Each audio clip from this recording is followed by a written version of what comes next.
Hello guys, हम लोग के लाइव में आप सभी का स्वागत है। जय श्री कृष्ण, जय श्री कृष्ण, राधे राधे, हर हर महादेव। प्रेम से बोलो सच्चा दरबार की जय, मैया भवानी की जय, सनातन धर्म की जय, राधे राधे, हर हर महादेव। देखिए, एक शिव चर्चा गीत हम लोग लेकर के आए हैं। आप लोग जरूर सुनिए, सुन करके ज़्यादा से ज़्यादा शेयर दुलार प्यार दीजिए। आप लोग जहाँ से सुन रहे हैं तहाँ से कमेंट लाइक जरूर करना। राधे राधे। देखिए, अब जब नैहर गई बड़ी तो कैसे बहाना करके भोला जी लिया होता ना हम करा के।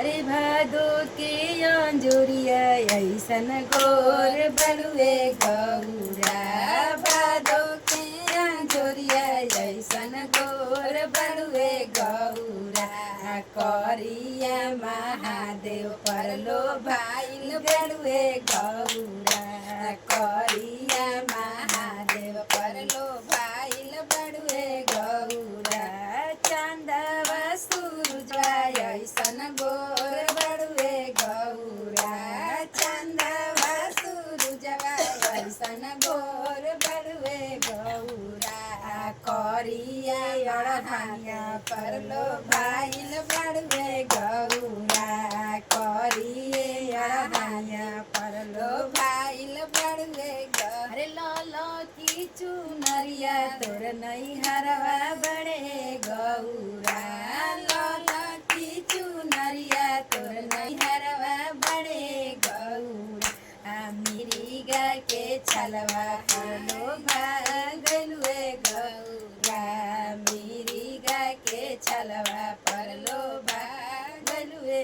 अरे सोने के सिकड़िया तोर नैहरवा बड़े गौरा, सारावा हंसुलिया तोर नैहरवा बड़े गौरा, सरप के मालवा पर लो भाई बड़ुए गौरा, सरप के मालवा पर लो भाई बड़ुए गौरा।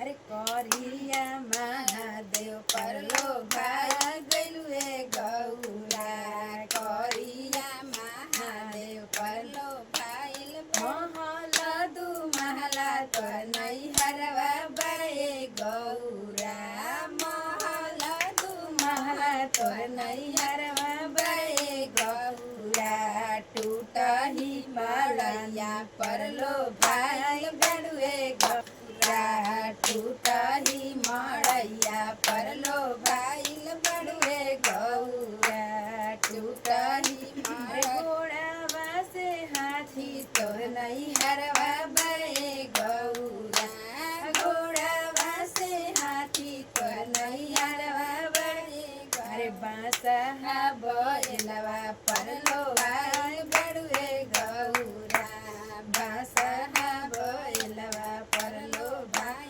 बड़ुए गौरा, चांद के अंजोरिया ऐसन गोर बड़ुए गौरा, भादो के अंजोरिया ऐसन गोर बड़ुए गौरा, करिया महादेव पर लो भाईल बड़ुए गौरा, करिया अड़धानिया पर लो भाईल, तो सकत कियवा तोर नैहरवा बड़े गौरा, तो सकत कियवा तोर नैहरवा बड़े गौरा, पूस के चटैया पर लो भाईल बड़ुए गौरा, पूस के चटैया पर लो भाईल